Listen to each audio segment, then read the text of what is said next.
हर्षित landmark, सपनों का घर जैसा आप चाहते हैं हम बनाते हैं। 1, 2 एवं 3 BHK ready position flats. Call 9827321321।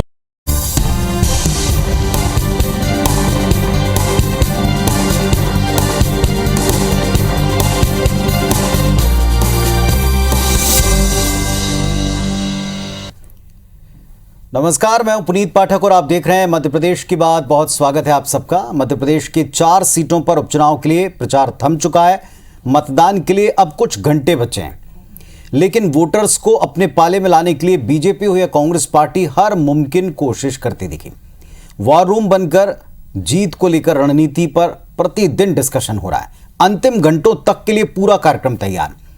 Walkover देने के लिए कोई तैयार नहीं है। दोनों तरफ से मैनेजमेंट का खेल और खास तौर पर जो वोटिंग डे उसका प्लान बन रहा है। किसका प्लान कितना कामयाब होगा ये जनता तय करेगी, लेकिन प्लान के ऊपर एक दूसरे की टिप्पणियां क्या हैं और क्या रिएक्शन है वो दिखाएंगे। पहले एक रिपोर्ट देखें।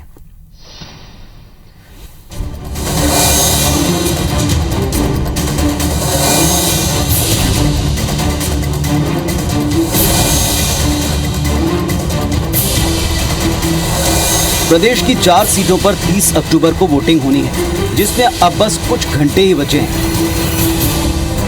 लेकिन दोनों दल एक दूसरे को वॉकओवर देने के मूड में नहीं है। लिहाजा बीजेपी की तरफ से सरकार और संगठन दोनों ने मोर्चा संभाल लिया है। वॉर रूम में लगातार मंथन के दौर जारी हैं। आखिरी के घंटों के लिए बीजेपी ने खास रणनीति बनाई है। वोट की अपील करेंगे बीजेपी के स्थानीय नेता। वर्चुअल माध्यम से वोटर से बीजेपी नेता कनेक्ट करेंगे, जिसमें स्थानीय पदाधिकारी चुनाव में लोगों से सीधे मिल पाएंगे।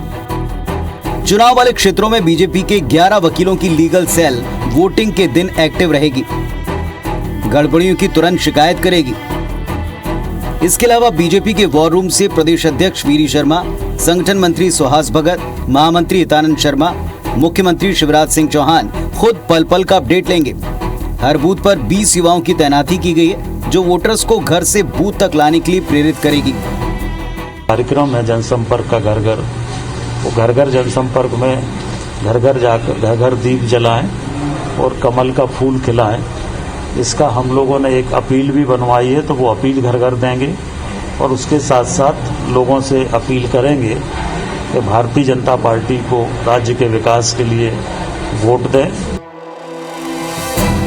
बीजेपी की तरह कांग्रेस पार्टी भी तैयारियों में जुटी है। पहले तमाम समीकरणों को समझने के बाद कांग्रेस पार्टी ने अपने प्रत्याशी उतारे।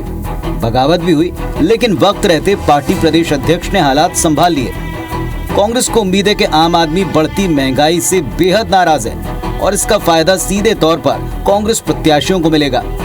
वहीं वोटिंग के कुछ घंटे पहले आखिरी दिनों की रणनीति की बात करें तो एक बूथ पर 10 यूथ की जिम्मेदारी कांग्रेस ने सौंपी है। महिला कांग्रेस भी आधी आबादी को कांग्रेस के पक्ष में वोट करने के लिए प्रेरित कर रही है। स्थानीय नेताओं से प्रदेश कांग्रेस अध्यक्ष कमलनाथ वर्चुअली संपर्क में रहेंगे। इसके अलावा फर्जी वोटिंग पर कांग्रेस नेताओं की नजर रखने खास रणनीति तैयार की गई। रिटर्निंग ऑफिसर से शिकायत करने के लिए भी एक टीम तैयार है। 2 सीट थी कांग्रेस की, जोबट और प्रतिपुर, ये तो यथावत है। भारी मार्जिन से हम जीतने वाले हैं। और रेगांव की भी जो वहाँ से जो फीडबैक आ रहा है, संभावना है कि कांग्रेस वो जीतेगी। वैसे उपचुनाव में हार जीत से न तो बीजेपी सरकार की सेहत पर कोई फर्क पड़ने वाला है, न विधानसभा के भीतर कांग्रेस के प्रदर्शन पर। बावजूद इसके 2023 के चुनाव से पहले इसे एक सेमीफाइनल मैच की तरह देखा जा रहा है। अब सवाल है, प्रचार के युद्ध में किसको बढ़त मिली और आखिरी वक्त में कौन पासा बदल सकता है और आखिरी वक्त में किसका दांव काम कर सकता है। नवीन कुमार सिंह, IBC 24, भोपाल। तो प्रचार थम चुका है और साथ में दोनों दलों ने अंतिम दिन के लिए अपनी स्ट्रेटेजी तैयार कर ली है। हमारे साथ में 2 बहुत ही काबिल वक्ता जुड़े हुए हैं अपने अपने पक्ष रखने के लिए। सनवर पटेल साहब बीजेपी से, अब्बास हफीज साहब कांग्रेस पार्टी से। आप दोनों को नमस्कार, बहुत स्वागत है आपका इस मंच पर। सनवर पटेल साहब, भारतीय जनता पार्टी ने आज भी एक मीटिंग की है और लास्ट डे के लिए, अंतिम दिन के लिए कुछ चीज़ें मैनेजमेंट के तौर पर अभी से तय कर ली हैं कि कैसे बूथ तक लेकर आना है लोगों को वोटिंग करने के लिए, क्योंकि त्योहारी सीजन है, लोगों की व्यस्तता है, और दूसरा ये भी कि वो पक्ष में वोटिंग करें, इसके लिए भी कुछ प्लान तैयार किया। कैसे ये प्लान काम करेगा, क्योंकि विपक्ष लगातार कह रहा है कि जनता महंगाई से त्रस्त है, जनता अपने मुद्दों को लेकर परेशान है, खाद की किल्लत से परेशान है, और जवाब देने के लिए इलेक्शन सामने है। देखिए पुनीत जी, निश्चित रूप से आपने सही बात कही कि भारतीय जनता पार्टी ने आज भी बैठक की है, भारतीय जनता पार्टी ने अपनी व्यूह रचना बनाई है। देखिए भारतीय जनता पार्टी की जो सबसे बड़ी रचना है ना, वो है सक्रिय मोड। भारतीय जनता पार्टी इन चुनाव के पहले भी, इस चुनाव के दौरान भी और इस चुनाव के बाद भी वो जनहितैषी कार्यों के लिए जनता के बीच में रहने का कार्य करती है, अपनी कार्य योजना बनाती है और उस पर काम करती है। और उसी कड़ी में अब जो ये लास्ट समय जो हमारा है, इसमें घर घर दिया जलाएं, आओ मिलकर कमल खिलाएं, और एक बूथ पर 20 यूथ ये जाकर अधिकतम लोग वोटिंग करें। और जो माननीय अमित शाह जी की रचना है, जिसमें माननीय विष्णुदत्त जी शर्मा बीडी भाई साहब ने पूरे प्रदेश में जाकर और एक अलग जगाई है कि कैसे हम हर बूथ पर 50% से अधिक मत पाएं, उस पर हमारे ये युद्ध काम करने वाले हैं और यही हमारी रचना है। रही बात जो आपने प्रश्न किया है पुनीत जी कि महंगाई, निश्चित रूप से महंगाई है, इस पर हमने कभी मनाही नहीं की है, लेकिन महंगाई हमारी जनता जानती है मध्य प्रदेश की कि ये वैश्विक कारणों से है, इसके कोई लोकल कारण नहीं है। किस प्रकार से कोरोना काल के बाद सारी दुनिया की अर्थव्यवस्था गड़बड़ाई है, महंगाई बढ़ी है। हाँ, मध्य प्रदेश की सरकार और भारतीय जनता पार्टी की केंद्र में सरकार जो है वो संवेदनशील सरकार है और शीघ्र ही इस महंगाई पर भी काबू पाया जाएगा। चलिए, हमारे साथ में जनता जानती है। जी, हमारे साथ पे अब्बास साहब हैं। अब्बास साहब बहुत लॉजिकली बात करते हैं। अब्बास साहब, सीधी बात है, कांग्रेस पार्टी ने पहले ही स्वीकार कर लिया था कि जो लास्ट के 3-4 दिन है वहां पर हम लूज कर जाते हैं, वहां पर थोड़ी ताकत कम लगती है, वहां पर स्ट्रेटेजी लगानी पड़ती है। अब की बार क्या नया होगा कि 4 सीटें जीत पाए, पहला नंबर। दूसरा, महंगाई तो है लेकिन जनता फिर भी देश की सरकार और प्रदेश की सरकार के साथ है, फिर कांग्रेस पार्टी किस आधार पर जीतेगी?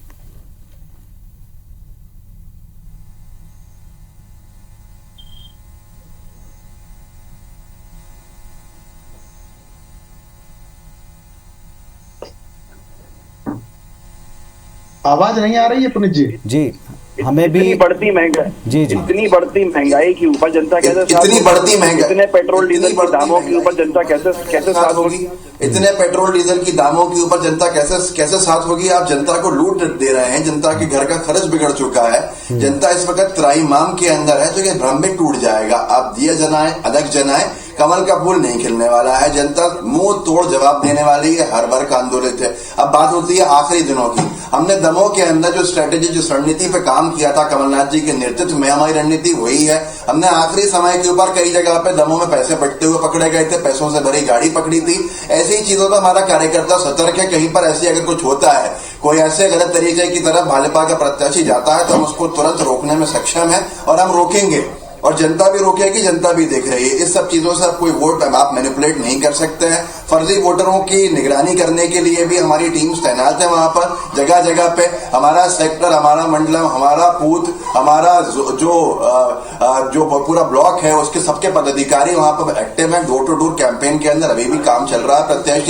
प्रत्याशी का जुड़ाव हर सीट के ऊपर सीधे हो रहा है, संपर्क साधा जा रहा है। वो जो मतदाता है, मतदाता का कोई भ्रम है तो उसको दूर करने के लिए हम तैयार वहां बैठे हुए हैं। निगरानी सबसे बड़ी चीज है। विवेक तनखा जी के नेतृत्व में पहले ही हाईकोर्ट स्तर के जो वकील हैं, उनकी जो एक टीम बनी हुई है, वो सीधे संपर्क के अंदर है स्थानीय हमारे कार्यकर्ताओं से। अगर कुछ भी गलत होगा तो हम तुरंत हाईकोर्ट की जो सही फोरम होगा, उचित फोरम, उसकी शरण लेंगे और हम ये चुनाव मैनिपुलेट नहीं होने देंगे। हम इस चुनाव के अंदर कोई भ्रम का वातावरण नहीं फैलने देंगे। जनता जब बीजेपी से लड़ने को खड़ी है तो कांग्रेस पार्टी को आशीर्वाद जनता का मिल रहा है और हम तैयार खड़े हैं। आप देखिएगा, ये कोई अतिशयोक्ति नहीं है मेरी बात के 4 के 4 उपचुनाव कांग्रेस पार्टी जीतेगी। एक और बात, किसी भी अधिकारी कर्मचारी के ऊपर अनड्यू प्रेशर नहीं बनाए सरकार की तरफ से बैठे हुए लोग, इसके ऊपर भी हम ध्यान रखे हुए हैं, क्योंकि हमारी सरकार बनना तय है 2023 में भी। अधिकारी कर्मचारी भी इनकी बातों में नहीं आने वाले। पटेल साहब, बार बार एक आरोप विपक्ष लगाता, कांग्रेस पार्टी कहती कि सत्ता का दुरुपयोग बहुत होता है, प्रशासनिक मशीनरी का इस्तेमाल बहुत होता है, और अब की बार उन्होंने भी मैन टू मैन मार्किंग की है, जिस पर आज आप लोगों ने भी चर्चा की थी अपनी मीटिंग में। देखिए, बिल्कुल सरासर गलत बात है, गलत आरोप है। और कांग्रेस सिर्फ सिवाय आरोप लगाने के, सिवाय भ्रम फैलाने के, जनता के बीच में जाकर काम तो करती नहीं है। और देखिए आप, जो हमारे हाफिज साहब ने कही बातें बहुत अच्छी कही उन्होंने, लेकिन ना उनकी पार्टी के साथ जनता है और ना उनकी पार्टी के नेता उनके साथ है। ये उपचुनाव के दौरान भी हमने देखा और हम उपचुनाव के रिजल्ट के दौरान भी देखेंगे। जब मत की गिनती होगी तब भी देखेंगे। वो दिन गए जब कांग्रेस के शासन काल में मत पेटियां लूटी जाती थी, वो दिन गए। अब ये सब नहीं होता है यहाँ। अब यहाँ कानून का राज है। अब कांग्रेस जो आरोप लगाती है, ये कांग्रेस ने अपनी जो हार है वो स्वीकार कर ली है कि अरे साहब ऐसा होने वाला है। ऐसा कुछ नहीं होने वाला है। यहाँ कानून का राज है। आप जनता के बीच जाइए, जनता के बीच में जाकर अपने 15 माह का हिसाब दीजिए। जनता सब जान गई है कि 15 बार बार हाफिज साहब एक क्वेश्चन होता है कि ओवरऑल सभाएं बहुत कम हुई हैं, 16-17 सभाएं हुई हैं। पहली बार देखा है पुनीत जी कि मुख्यमंत्री अपने प्रदेश की पूरी की पूरे जो कमान है उसको छोड़कर जनता की परेशानियों को दूर करने के बजाय, खाद्य संकट से किसानों को मुक्ति दिलाने के बजाय प्रदेश का मुख्यमंत्री वल्लभ भवन मंत्रालय नहीं जाते हुए सीधे सीधे 40 से 50 सभाएं उपचुनाव की करे। तो ये बहुत दुखद है और आपको समझ में आएगा कि अंदाजा लग सकता है कि संगठन भी कम पड़ गया, कि सत्ता को भी साथ में आना पड़ा और ऐसा आना पड़ा कि पूरे प्रदेश को ही बिना हारे के छोड़ दिया और किसान आज परेशान होकर गोदामों के बाहर रात गुजारने के लिए एक बोरी खाद पे पड़ा हुआ है। हम इसको भी बहुत जल्दी बहुत सी बातें कर बताएंगे, एक प्रेस वार्ता करके समझ में आएगा। तो वही सब नाराजगी भाजपा से साफ है और जगह जगह पे तो भी उठवा रहे हैं। और आज तो हमारे पास किल्लत है और पूरी सरकार और सारे मंत्री लगे रहे प्रचार में। वहां पर जनता इनसे सवाल पूछ रही है। निश्चित रूप से खाद की कमी देश में आई, लेकिन किस स्तर पर आई पुनीत जी और किन कारणों से आई? जो वर्षा हमारे इस सितंबर माह में होती है, अक्टूबर माह में होती है, उस वर्षा से अधिक वर्षा एक साथ होने के कारण से सारे किसानों ने बुआई एक साथ की और जब बुआई एक साथ की तो डीएपी की जरूरत लगी और डीएपी की जरूरत लगी तो डीएपी खाद जिस पदार्थ से बनती है वो सारा हम इंपोर्ट करते हैं। लेकिन ऐसी स्थिति में भी हमारे मुख्यमंत्री जी ने पूरी चिंता की, पूरी संवेदनशीलता के साथ रेड लाइन लगाकर मध्य प्रदेश में आई और आज खाद का कोई संकट हमारे यहाँ जैसे कांग्रेस के मित्र बता रहे हैं रैक के पहले अभी लाइन पर लाइन दिख रही हैं और ये लाइन पर लाइन दिख रही है चुनाव के 1-2 दिन पहले। देखिए एक साथ बुआई, जब ये रबी की फसल बोई जाती है पुनीत जी, मैं खुद एक किसान परिवार से हूँ, मैं खुद खेती करता हूँ, मेरा मुख्य व्यवसाय खेती का है। जब हम लोग खेत को पहले पानी देते हैं, जब खेत सूखता है और बुआई करते जाते हैं, हमारे पास खाद आती जाती है। लेकिन एक साथ पानी गिरा, वर्षा जो हुई है वो एक साथ पानी गिरने के कारण से एक साथ लोगों ने बुआई की और एक साथ बुआई करने के लिए खाद की मांग बढ़ी। और मैं आपको बताना चाहता हूं कि पिछले सप्ताह तक उतना खाद आ चुका है जो पिछले साल पूरे वर्ष ठीक है हाफिज साहब जल्दी से उत्तर दें इसका। देखिए सबसे पहली बात पुनीत जी है कि मैं भी किसान परिवार से आता हूं और हम जानते हैं कि पिछले 3-4 साल से मौसम में तब्दीली ऐसे ही देखने को मिली है कि अक्टूबर के महीने के अंदर बारिश ज्यादा होती है और तमाम किसान जो है वो खेती पे ज्यादा, बोनी पे ज्यादा फोकस कर देते हैं। आपके पास फोरकास्ट नहीं था, इन्होंने कोई पूर्वानुमान नहीं लगाया क्योंकि इन्होंने पूरे मंत्रालय के मंत्रियों को अपने उपचुनाव के क्षेत्र में लगाया हुआ था। नवंबर 22 तक लगे हुए थे 30-30 दिन से एक विधानसभा क्षेत्र के अंदर। तो ऐसे सब लोगों की तैनाती की थी। आप संगठन की कीजिए, कोई परेशानी नहीं है। लेकिन जब मंत्रियों की एक विधानसभा 5-5 मंत्री लगा दिए कि आप यहां से हिलिएगा नहीं मत, तो वो क्या खाद का इंतजाम करते और क्या पूर्वानुमान लगाते? पूरी तरह से ये सरकार चूक गई सिर्फ 4 उपचुनाव जीतने की कोशिशों के अंदर, जो बहुत मुश्किल हो गया और भुगतान हमारे प्रदेश की जनता का। चलिए ठीक है, इसीलिए मैंने कहा कि लाइनें भी दिख रही हैं और बाद में रैक आएंगे तो वो भी जनता के बीच में और किसानों के बीच में जाएंगे। तो प्रचार तो थम चुका है और डोर टू डोर कैंपेनिंग दोनों पक्षों से जारी है। अब्बास हफीज साहब, आप इसे सीधे पूछते हैं, क्या आधार बनेगा कांग्रेस पार्टी की जीत का? दावे के पीछे क्या तर्क है? देखिए पुनीत जी, सबसे पहले तो एक बात होती है चुनावी मैदान के अंदर बातचीत कुछ भी कर देना। शिवराज जी के मन से बहुत सारी घोषणाएं होती हैं, लेकिन जनता जानती है कि धरातल पे कुछ नहीं होने वाला है। हमने जो बातें कही हैं वो मुद्दे जनता से जुड़े हैं। कांग्रेस पार्टी को जनता ने देखा कि वो महंगाई पर बात कर रही थी। कांग्रेस पार्टी का हर एक कार्यकर्ता, हर एक नेता, हर एक प्रत्याशी हमारी चारों जगह पे, और कांग्रेस पार्टी पेट्रोल डीजल के दामों को नियंत्रण करने के मुद्दे पे बात कर रही थी। कांग्रेस पार्टी रोजगार के मुद्दे पे बात कर रही थी। कांग्रेस पार्टी महिलाओं की सुरक्षा सुरक्षा को लेकर बात कर रही थी, कांग्रेस पार्टी छोटे व्यापारियों के व्यापार के संरक्षण के लिए बात कर रही थी, बुरे हालात जो इंफ्रास्ट्रक्चर के बन गए, खराब सड़कें, खराब पूरी चीजें, व्यवस्थाएं जो हैं उन पे बात कर रही थी। पर भारतीय जनता पार्टी की इतनी सारी सभाएं भले ही हो गई हो कि मुख्यमंत्री महोदय ने पूरा प्रदेश छोड़कर चुनावी मैदान की कमान संभाल ली हो, लेकिन मुद्दों में बात ही नहीं करी। इनके पास मुद्दे क्या थे? कांग्रेस में ये हो गया, कांग्रेस के उस नेता ने ये कह दिया, कांग्रेस पार्टी का हम ये कर देंगे, कांग्रेस के नेताओं को देख लेंगे। ये सारी बातें जनता उनसे छुनना चाहती थी। मुद्दे, हमने जिन मुद्दों में बात की उन मुद्दों को जनता ने सुना और जनता ने को कन्विंस करने में हम सफल हुए हैं। आज जनता ये देख रही है कि उसके घर के अंदर बेरोजगार युवा बैठा हुआ है, उसका भविष्य अंधकार के अंदर है। आज जनता ये देख रही है कांग्रेस पार्टी ने सनवर पटेल साहब और बीजेपी केवल बड़े बड़े कैंपेन में लगी रही, बड़ी चुनावी सभाओं में लगी रही। क्या आधार बनेगा जीत का? देखिए पुनीत जी, मध्य प्रदेश के मुख्यमंत्री जी ने मध्य प्रदेश के शासन की व्यवस्था को संभालते हुए इस चुनाव में अपनी सभाएं किए, न केवल बड़ी सभाएं की। जैसा आपने ही बताया कि 39 उन्होंने सभाएं की है, उसी प्रकार से माननीय प्रदेश के अध्यक्ष जी ने 80 सभाओं में से 39 सभाएं बड़ी, युवा सम्मेलन और जनसंपर्क के कार्यक्रम, ऐसे करके उन्होंने चुनाव के पूर्व 25 और चुनाव के बाद 55 बार जनता के बीच में जाने का काम किया है। और जनता के बीच में वो जाता है पुनीत जी जो जनता के काम करता है, उनके सुख दुख में उनके साथ खड़ा होता है। लोगों ने इनके रोजगार के मुद्दे को देखा है। अभी हमारे काबिल मित्र ने कह दिया कि साहब रोजगार की बात कर रहे हैं, अरे आपने तो बेरोजगारी भत्ता देने की बात की, तो 15 माह का हिसाब जो पूछ रही थी जनता, उस डर से ये इन उपचुनाव में नहीं गए। ये नहीं गए, डर से नहीं गए। हम कैसे बताएंगे कि संबल योजना क्यों बंद कर दी? हम कैसे बताएंगे कि निकाह योजना और विवाह योजना? सनवर भाई बड़े अच्छे व्यक्ति हैं, लेकिन उनकी पार्टी की लाइन बड़ी गलत है। देखिए क्या हुआ है। सबसे पहली बात जो इन्होंने कहा कि बेरोजगारी के हमने भत्ते की बात करी, 15 महीने की सरकार रहती है, उसके अंदर 10 महीने मिलते हैं कामकाज के, और सवाल ऐसे पूछा जाता है जैसे पूरे 5 साल हमने कुछ नहीं किया।